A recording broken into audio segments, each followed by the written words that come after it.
გამარჯობა. მოკლედ გეტყვით რა არ მომწონს ჩვენ ქალაქში. ბევრი რაღაცა დეტალი, მაგრამ ძირითადად გამოვყო. არ მომწონს ის, რომ ძაღლები ისაკობენ ტროტუარზე და მათგანავალს არავინ კრებს. გაქვს პატრონის შესაბამისად და არაგებს ნაგავში. არ მომწონს ის, რომ სპორტსმენებისთვის არაფერი არა გათვალისწინებული.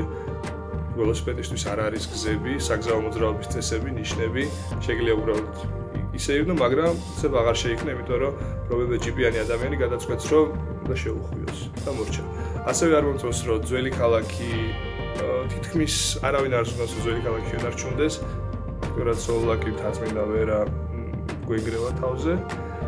არ არის აქ არანაირი აქტივობები, რაღაც შიდა ეზოში პატარა კაფეები რო გაიხსნას და ასე შემდეგ. ასევე ძალიან მინდა რომ იყოს ფეხით-სასიარულო მოედნები, ფეხით-სასიარულო ქუჩები ბევრი და არ მინდა ამდენი მანქანა ტროტუარზე. მე მინდა მანქანებისგან უფრო თავისუფალი ჩემი ქალაქი. მადლობთ.